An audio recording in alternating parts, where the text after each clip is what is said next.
Hello and welcome to Holy Crap, the Phonecast, a call-in show dedicated to speaking with atheist curious communities about any topics they'd like in order to get an atheist's perspective. HCPC is a spin-off of Holy Crap, the Vlogcast, and records live on YouTube Tuesday nights at 8 p.m. Eastern U.S. time. Today's episode was recorded on Tuesday, 30 June 2020. I'm your host. I'm known as Shujin Tribble, and you can call into the show at any time at 859-HCTV-554. That is 859-4288-554. For today's overall theme, I'll be talking about, well, atheist morality. And, of course, the whole idea of atheism being just another religion. But, of course, if you'd like to discuss any topic, feel free to interrupt me at any time during the show. So, of course, since I am recording live via YouTube, I am expecting to get a little bit of feedback as things are going over there. So, TP Seeker, welcome down. I have decided that I'm going to go ahead and talk about a topic that's kind of interesting for me and a little bit of an annoyance for the atheist community at large, which is the idea of morality, and is atheism really itself just another religion? Now, in the atheist community, we've had to kind of deal with this many times over, and it's a minor annoyance, to put it mildly. Atheism is a simple answer to a singular question, nothing more, nothing less. The question is, do you believe in a God? Usually, it's housed as the Christian God or the Abrahamic God, and there's a reason for that. And if the answer is no, I don't believe in that particular God, well, as far as that's concerned, you are an atheist. You have no belief in this particular God. Now, the reason why that one is a little bit of a contentious item for a lot of folks here in the North American area, specifically the U.S., is that because of the large number of Christians in this country, there is the expectation that you have at least a 75% chance of being Christian. And for some people, it's virtually unthinkable that you would be anything other than. Now, of course, there are those who are of the Jewish faith, and of course we know full well that they tend to be a much lower grouping. I mean, let's face it, if the U.S. is typically ostensibly about 75% or so Christian, that leaves a pretty small margin for a lot of the others. And that includes Catholics, Baptists, and evangelicals, and a whole bunch of other names that could be almost anything these days. Christian groups are, well, you'll forgive me a second, kind of a dime a dozen. And before anybody really gets upset with that kind of a statement, let me just put it in this kind of perspective. If you were to go out down Main Street on most towns or small cities, how many churches would you end up seeing? And of those, how many of them would be some denomination of Christian? It's really hard to end up finding a temple for anybody else. It's really difficult. You would be hard-pressed to find a mosque, for instance. You would very easily be able to see a Roman Catholic church or a Baptist church. It's a little harder to find a universal... Well, see, this is what happens. I went off on a little bit too much of a tangent. I forget what it meant. Anyway, but the point of it is, most people would find the concept of not believing in a God, or at the very least not believing in the God, and I use that in scare quotes, kind of unthinkable. Because for them, the vast majority of people are some brand of Christian because that's who they grew up with. When your social circle is 75% Christian, it's kind of weird to not have somebody who is. So, you think of it from those angles. Now, as far as to atheism being its own religion, that there's some kind of dogma that goes along with it all. No, it's really not. There is an expression in the information technologies area. Networking is like herding cats.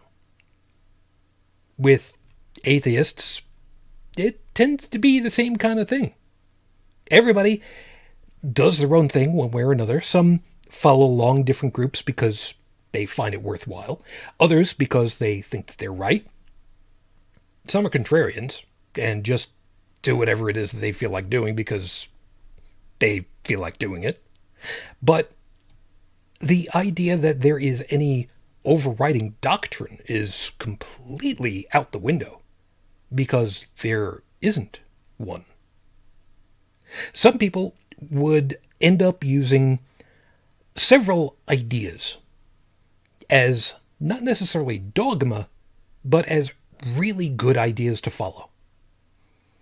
There are a number of them that are out there, not the least of which is, if it can be destroyed by the truth, it deserves to be destroyed by the truth. It's a good one right there. And out of any kind of context, the idea of such a statement makes sense.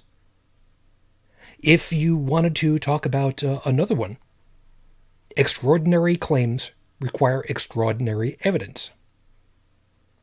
Now, I have a thing about how to pronounce that, and forgive me for repeating myself. I like to pronounce it extraordinary. I intentionally space those two out so that it doesn't get all jumbled together, so people understand what I'm talking about. And as a blanket statement, generally speaking, although I know I'm going to get in trouble for that one, generally speaking, when you talk about extraordinary, you're talking about something that doesn't happen very often, if almost ever. It's something that requires an extra step in order to prove what you're saying. In order to show what you're talking about is real, you kind of need to go just one step further. And for some people, they don't like that idea. So for atheists, a lot of us tend to be of the idea of, you've got this idea of what a God is. Okay. You've got a claim that shows what this God is supposed to be able to do, what this God is supposed to be. Okay. The normal day-to-day, I see cars, I see birds, I see beautiful skies, I see clouds, I see my toenails. But generally speaking, I don't see something that I would nominally identify as a God. So, being that I don't nominally see this in my usual day-to-day, I need for you to explain to me what that is. Okay, there's information in your holy book that explains what this God is. Okay, there are, before we even get past that, there are a bunch of holy books that kind of do this. I mean, there are the legends from ancient Greece, or the Norse pantheon of gods. Depending as to how far you want to go. I mean, there's the whole deities and demigods books from the Dungeons and Dragons. I know. Just bear with me for a second. So, before we get outside of that book, how do we identify that this book, your specific holy book, is real? We don't even have to deal with the idea of all the others are false. We could just leave those aside, because that's a completely different thing. But if there are many books claiming to be the right one, how do we figure out which one is right, if any of them? Or more specifically, how do we identify, what do we need to do in order to show that yours is right? And that's something that tends to be very uncomfortable for a lot of people when they're asked about their faith, because it's simply been taken for granted for the vast majority of their lifetimes. It's what they grew up with. It's kind of the same way that people who are colorblind, well, this color has always been this color. What do you mean this color and this color are different? This is this color. Why do you call it different names? It's the same color. What are you talking about? And that's a hard thing to kind of come to grips with when somebody basically says everything that you've always thought about your life doesn't make sense to them. I mean, there are times where, people will just say, well, I mean, it just is. Okay, I don't know how to work with that, but all right, let's work from there and see what we come up with.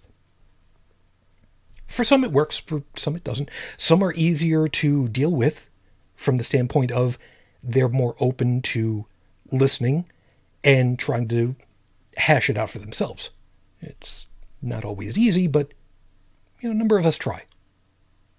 That's the kind of personality that I want to be. I don't want to be the bulldog yelling and screaming, telling people that you believe in a fairy tale make believe, and I don't want that. I don't find that really worth yelling and screaming. I mean, I wouldn't want somebody to be yelling and screaming at me, so I'm not going to yell and scream at somebody else. I want to have a good talk about whatever it is. And in order to do that, you kind of have to be willing to listen. So rolling that back into this whole thing, in order to try to figure out, is your holy book reasonably accurate? Or more appropriately, is it real? Is it truthful? There are a number of steps that you have to go through. And the problem with holy books is if you have even one item that's factually incorrect, it takes into question the entirety of the tome. And that is a really, really difficult thing for some people to wrap their heads around at that point. If you've always been told this book is real, it's absolutely accurate the whole way down, and then a chance reading through a passage says, in order to get goats with striped fur, I need to have them raised behind a fence. That we know full well that's factually incorrect. So even that one item right there starts to bring into question what else isn't factual, because, well, if that's wrong, factually wrong, what else is? What is accurate and what isn't? And if even that one item is wrong, you have to start to kind of wonder, where is the factual stuff and where isn't? And you have to kind of take a step back and go, okay, well, what's going on? T.P. Singer's also pointed out very very correctly, conversations are always a good thing. And I do truly and firmly believe that. And that's part of the reason why I wanted to do this show, so that we can have those discussions. I don't want to have yelling and screaming, cussing back and forth at each other. To me, that's non-productive. Yes, you're yelling and screaming and trying to convince the people who are on the fence one way or the other. You're screaming to the audience. I don't want to do that. Yes, there's always going to be the audience listening, but for me, I want to listen. I want to hear what people have got to say, and I want to try to have a better understanding so that they can talk to me, I can talk to them, and eventually we kind of hash out what's really going on. Not to find middle ground, but to have a better pathway together into understanding what is reality. And I don't want to say truth. Capital T, truth is a bad word to me. It's not a curse word. But people who want to deal with capital T truth. I've got a problem with those folks. Because capital T truth has the little problem of, as my wife used to call it, spin. Data is factual. However, how you present that data is spin. So, with that in mind, the idea of trying to say that if you are someone who is religious, if you are someone who goes and tries to say, atheism is just another religion, that kind of spin is really, really bad. Because it means that atheism is just as good as any other religion, or just as bad as any other religion. And that kind of puts you into a hole. Because if you yourself are religious, well, if atheism is a religion, and it's just as good as any other religion, why are you complaining? So we don't believe in the same God that you do. Okay. Well, I personally don't have Isaac Newton on a plinth behind me, as anybody watching can see. I don't have Carl Sagan tattooed on my chest. Actually, that probably wouldn't be such a good idea. I don't particularly care to be tattooed again. Thank you very much. I don't find Bill Nye to be the best science person. I mean, personally, I was more a Beekman guy, but, be that as it may. I am the kind of person that tries to understand what we've learned through documentation. The Mythbusters is a perfect example. One of the things that is ingrained into folks these days is something that was said on the show years ago now. The difference between science and screwing around is writing stuff down. That's, in a nutshell, that's the vast majority of what science really is. It's a matter of trying stuff out and then writing down what happens. Preferably without getting into the middle of anything that could potentially go boom or kill you. That's usually a bad idea. No matter what Dr. Jekyll and Mr. Hyde taught you, it's probably a bad idea to go ahead and drink some concoction that you made for yourself. There are a handful of times where that's actually worked well, but generally speaking, that's not such a good idea. So, don't do that.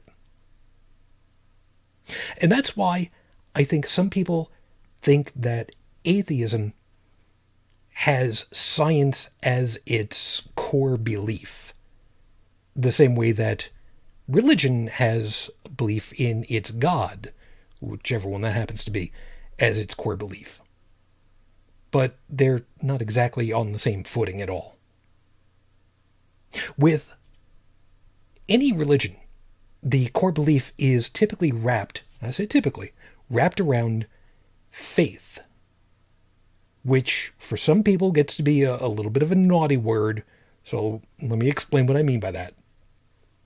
In this particular case, faith means that you believe it, period. There's no anything that goes into it beyond that. So, for instance, if I were to believe that the sky was blue, but I have never seen the sky before. I know, just go with me a second. Because somebody told me the sky is blue. Well, if it's somebody that can see, then sure, okay, they're worth believing. But if I have no eyes, for instance, if I'm blind, I simply have to take their word for it.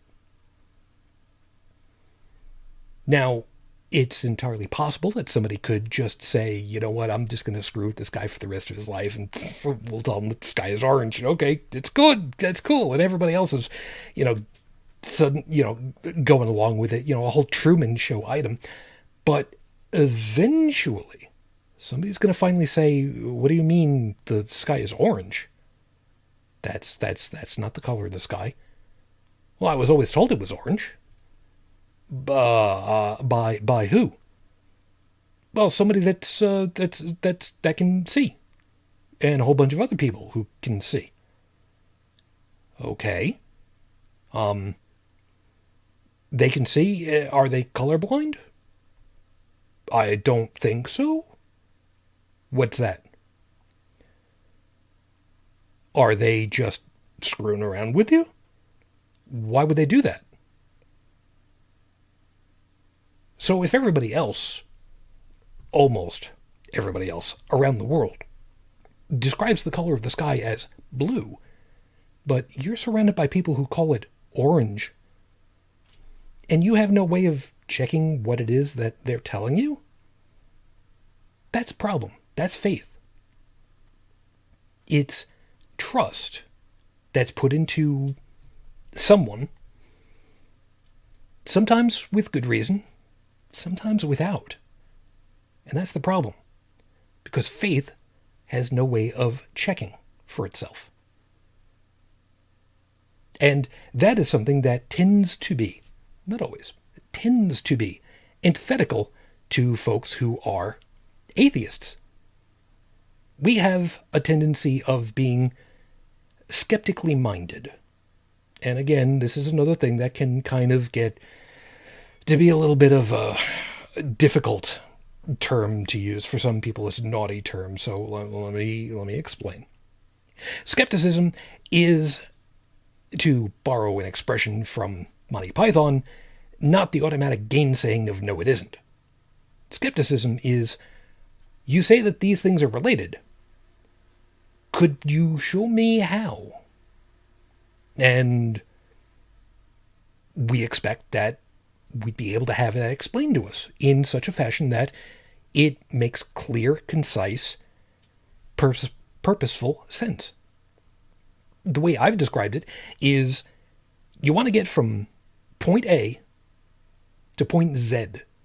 I know, the Americans are probably scratching their head. Point to Z. Point to Z. And in order to get from one to the other, you have to pass along all of the other 24 steps. Now try to imagine if you used a set of dominoes, all set up, ready to be hit, pushed over, one from the next to the next.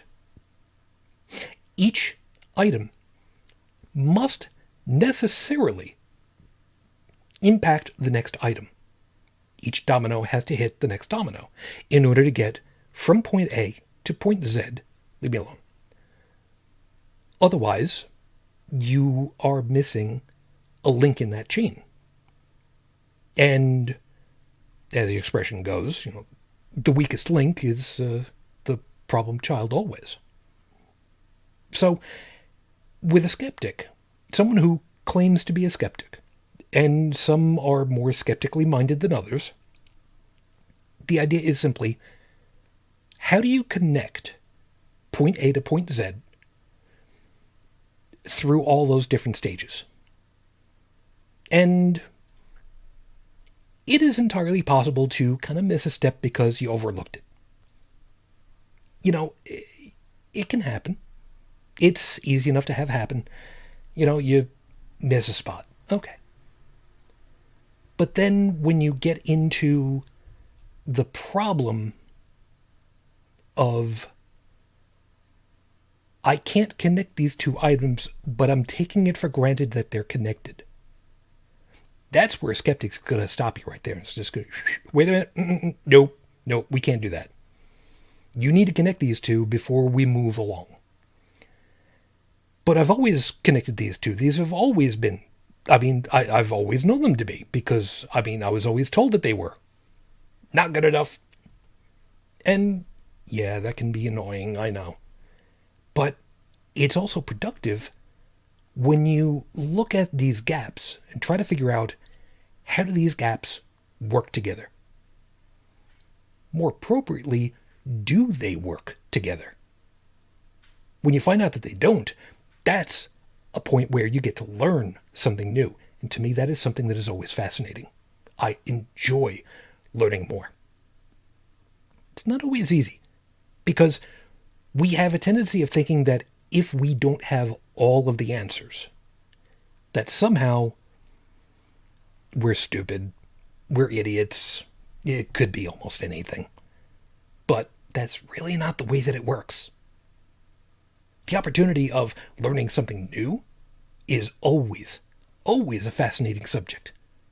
I mean, we go to school, some of us from kindergarten, some from preschool, but we typically do go through 12, sometimes 13 years of education right off the bat to learn a lot of different things. When we're children, we don't understand the Pythagorean theorem. We have to learn how to do multiplication. And then we have to learn how to do exponents and division, subtraction, addition. Depending as to where you go, you might need to learn about angles. So there are a lot of different things that kind of go into learning stuff that we would otherwise take for granted. At least as we get older, because we've learned them. They're kind of old hat now. Learning that 2 plus 2 equals 4, in and of itself, is a fascinating development in trying to understand what it all means. And I know, for us now, as adults, we don't even think twice about it. Heck, you're probably thinking to yourself, I'm an adult. I mean, 2 plus 2 is 4. Yeah, and? But the idea, the concept of saying that there are 2 itself is an item that needs to be understood. This symbol represents the term, and this term coassigns to it's such a basic idea for us at this point that I can't explain any further without using the term itself. And that's where you know that you've kind of run into a little bit of a stumbling block, but even so. So, for those who are skeptically minded, we want to understand why these things are connected, how these things are connected, if they're connected. So, if you start to talk about your holy book and you want to go ahead and say, well, this is real, we got a little bit of a problem because some of this stuff does not seem to link together quite correctly, so I don't know what you're thinking. But then we try to figure it out. Or at least some of us would like to try to figure it out. Again, that's part of the reason for why I want the show the way that I want it to play out. I want to be able to talk about and explore, and maybe I'll learn something new. Maybe I'll find a different piece of stuff about theology that I didn't know about. There's a lot of stuff I don't know. And I'm willing to look the stuff over and go, you know what? I don't know about that. I will jot that down and I will look it up later and I will try to learn. But it's a two-way street. There is nothing wrong with also saying to the skeptic in question and saying, well, what is it that you think is not working here? Tell me where you're not connecting the dots, and let me try to show you what I see. Again, it's a double-edged sword, but that's kind of what the whole process of learning is all about. Sometimes you're right, sometimes you're wrong, but at least you figure out, if you are, why you are. If you're right, why are you right? If you're wrong, why are you wrong? And then learn from both of them. Either way. So that's where the idea of discussing about atheist morality starts to come up from. Since I've got about halfway into the show at this point, sounds like a good time for me to go ahead and do that. So, as we're transitioning over to the next set, again, if you'd like to join me on the air, feel free to give me a holler. Phone number again is 859-HCTV 554 859-4288-554, and we'll see what we can talk about. So, atheist morality. This is a problem, because I've heard this expression used multiple times, usually wrong, and it's annoying to a lot of people. There's not much of anything to be done about it, because the term gets thrown around not really well, and that's a bit of a problem. Atheist morality, for lack of a better term, doesn't exist. There is no such thing. And anybody that tries to tell you differently is just blatantly wrong. Like I said at the show, the term atheist is simply the answer to one question. Do you believe in a God? Yes, no. If the answer is no, you're an atheist. That's it, full stop. That's where that position ends. And it has no further baggage on it whatsoever. But for some reason, some groups, especially theist groups, those who believe in a God, and again, 75% of them being Christian here in the United States, there's a lot of baggage that goes along with this, and that's a problem. Stereotypes, generally speaking, have some level of truth behind them. So, why is there baggage that says atheists are hedonistic baby eaters who will sacrifice goats to Baphomet and worship the devil and love their booze and have whatever? Well, there is some level of truth behind that, but the question is, what is the truth that puts that into place? Are atheists specifically alcohol drinkers? Some do. Some don't.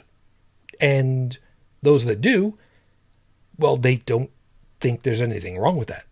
Because, I mean, they don't. It's a drink.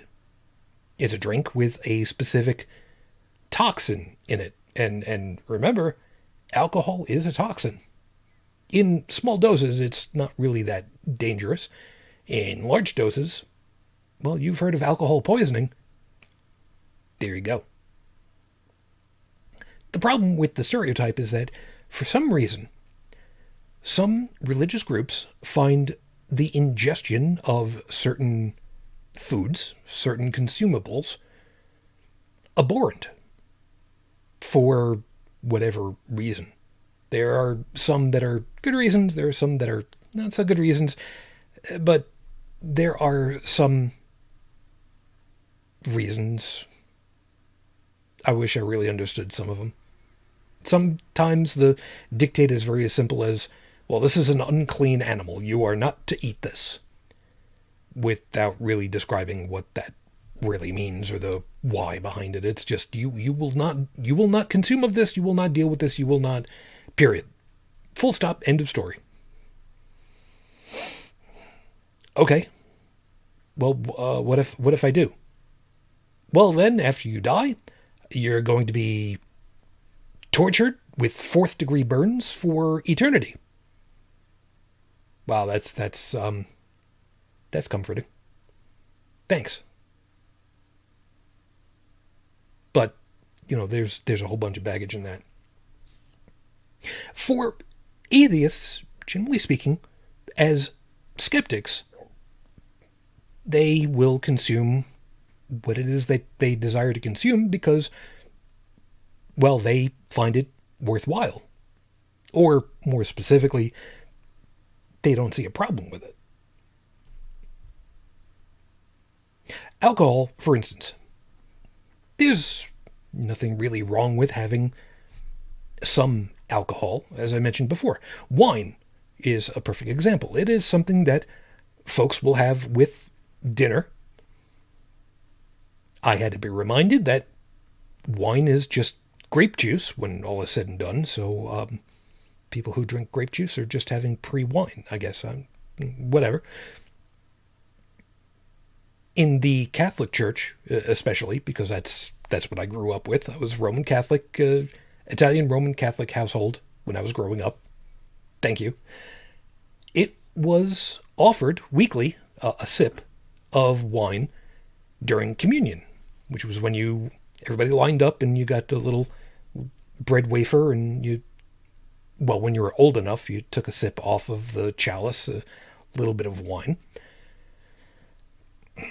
I will discuss the creepy value of that whole damn thing later, but not for right now. Anyway, so the idea that some groups would say that alcohol should not be part of your life, I mean, in large quantities, absolutely, it is physiologically bad for you. But beyond that, an atheist would say, I don't see anything wrong with it. Some would go as far as to say, I don't particularly care for it because I don't like it. And then there's a small population that'll say, yeah, I'm allergic to that, and if I drink it, I'm going to die. That's a bad moment right there. But then you've got other things, other foods.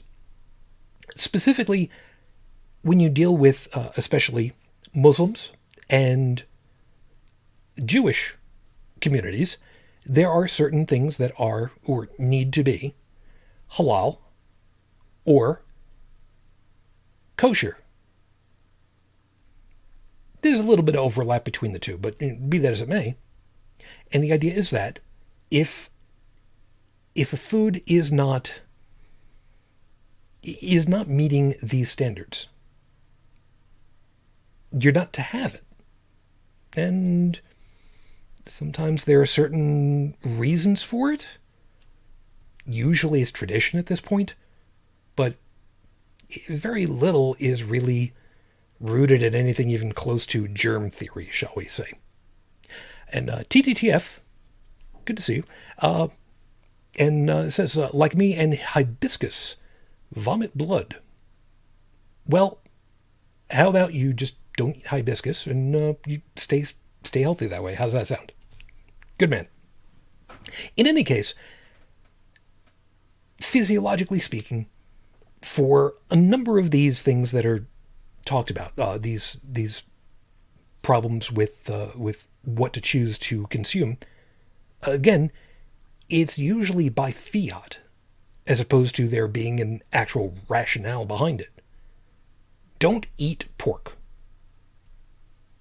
because it's an unclean animal.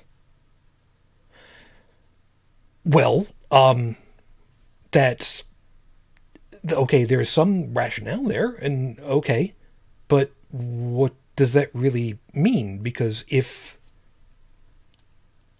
a pig, for instance, is an unclean animal, what does the term unclean animal actually mean? Because once you understand that, once you understand the rationale, then you can learn whether or not you need to apply it to any other animals. And then, over time, you can figure out, okay, this rationale that's supposed to meet for a different animal, is that actually legitimate? As in, does it make sense?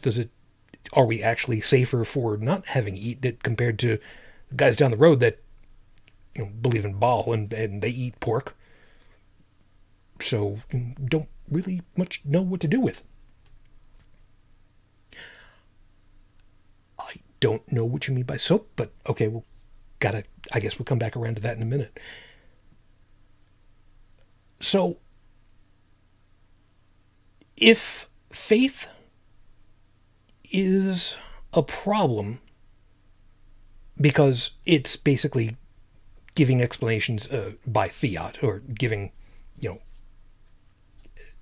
orders by fiat, as opposed to explaining through stuff and allowing people to understand what the rules are, the rationale for the rules, so that they can apply it later to new things.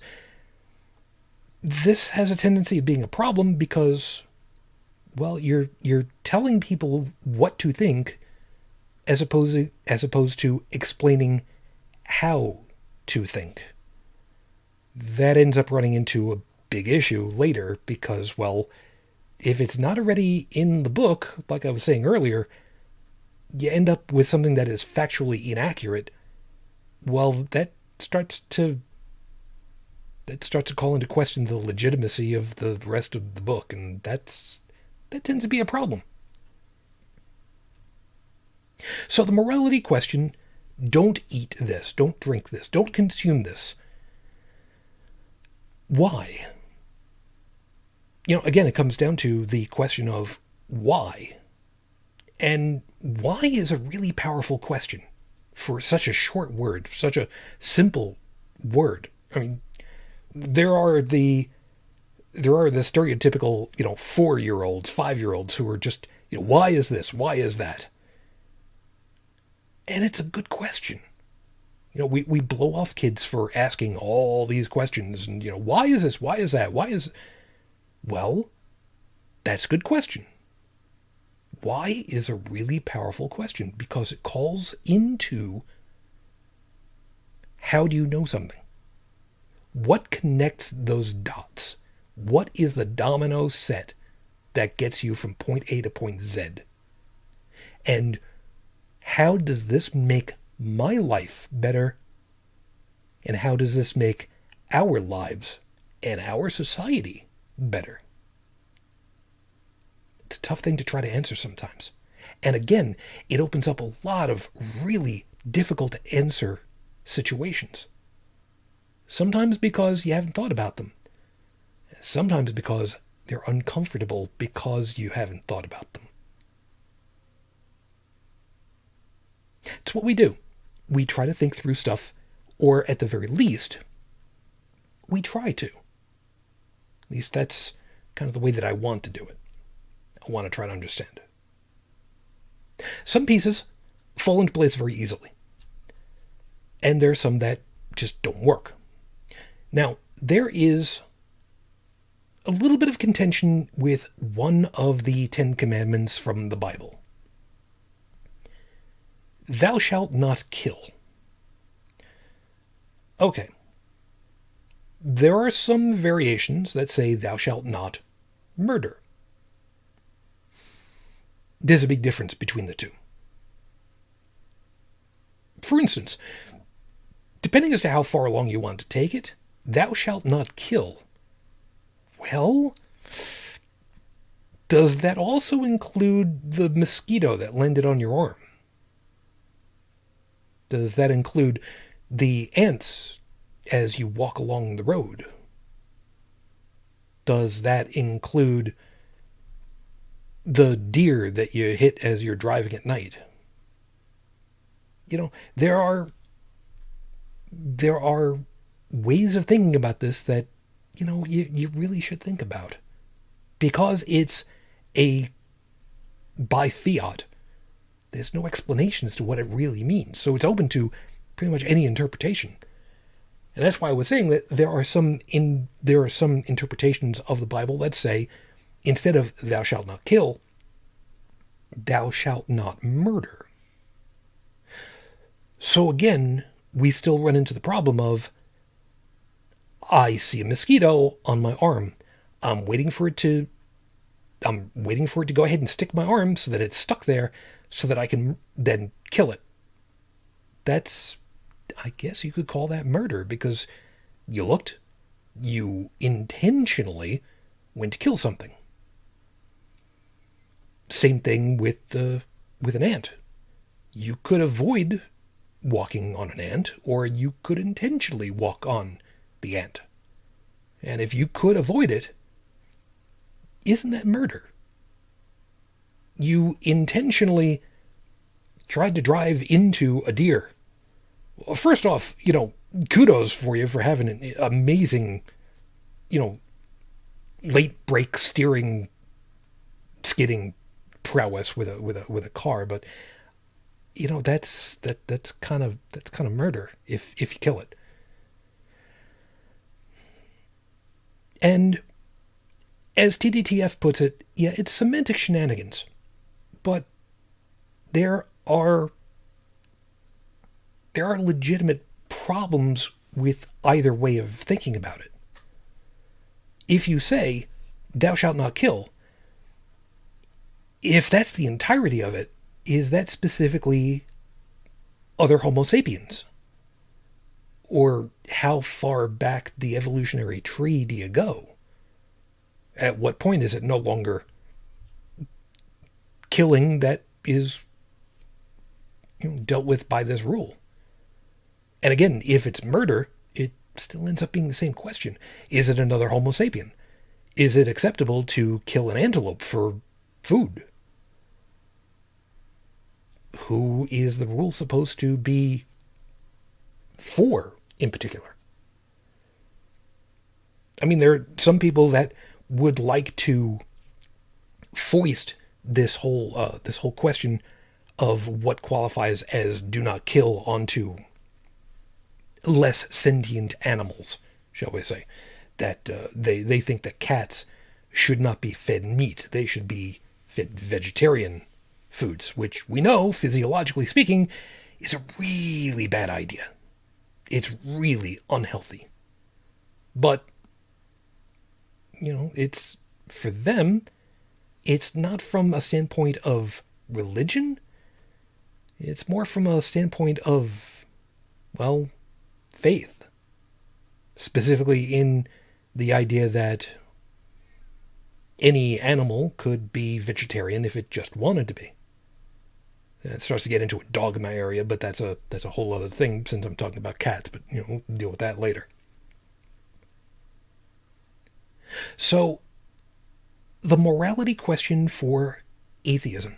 Like I said, there is no such thing. But atheists come at the question of morality in about as many different ways as there are atheists.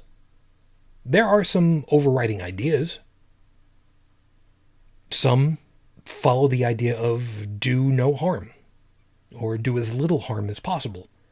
Maximize the well-being of as many as possible with as little discomfort as possible for the rest.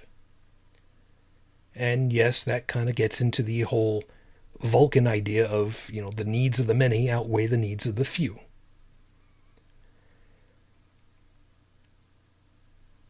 But there are problems with that as well. Not the least of which is if you happen to be one of those few. Now, I am not one to necessarily follow along with science fiction for everything. There are some things about science fiction that make sense.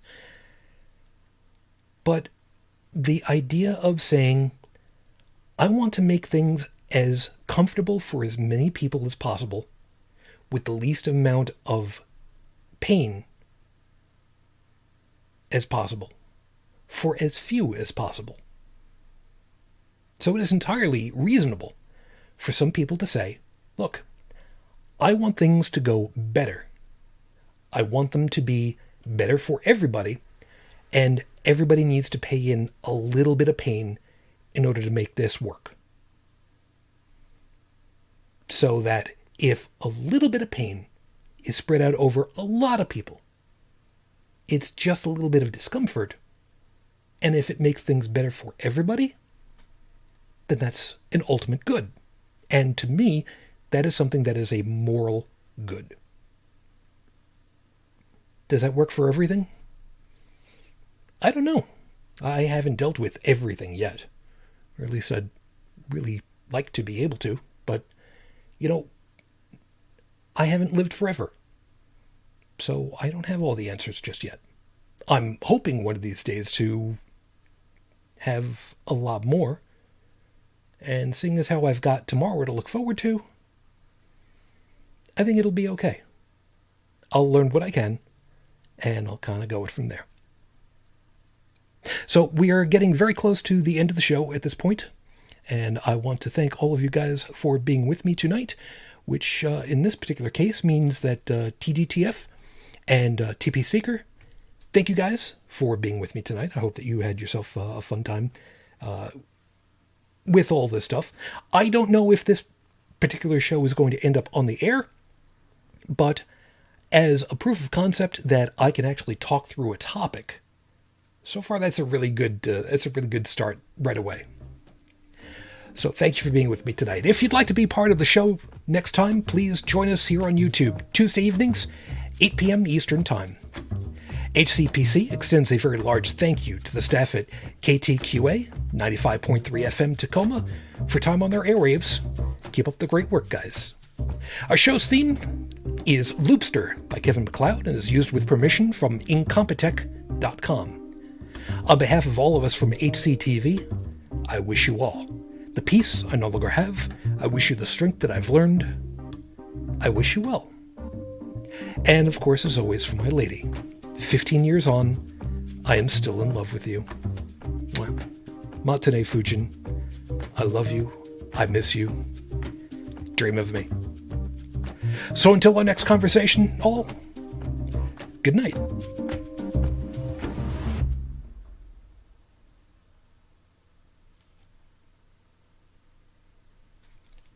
And that is the show. Okay, so that is the recording. That's what I needed. Guys, thank you for being with me tonight. As an aside, I need to kind of check in a little bit with Sam and Becky over there at KTQA to find out if the show is going to be able to go on as named. Becky's a little concerned about the name of the show because, crap might not be worthwhile on, public airwaves. I don't know. We'll have to see what happens with that. So I will get a little bit more information. But in the meantime, yeah, if this goes, this is going to become a thing. So in the meantime, thanks guys. I really do appreciate it. And I'm I'm really glad that I'm able to talk for an hour straight without too much of a problem. Yeah, it'll be fine. We'll if worse comes to worse, I will find an alternative name. That's all. We'll work it from there. But in the meantime, guys, like I said, thank you very much. I will talk with you a little bit later, and like I said, stay safe. Oh, and just before I go, and anything that you guys have to deal with later, please remind folks about this really important thing. I know I say this on pretty much any of the shows that I deal with at this point, but remind folks with the summer, if you're going to be out on the water in a boat, do not drink. If you fall down drunk on dry land, you bump your head. You fall down in the ocean, you will never be found again because it'll simply swallow you whole and never blink twice. So, you guys be careful. Please be safe. Stay healthy. And I'll see you later. Thanks, guys. Good night.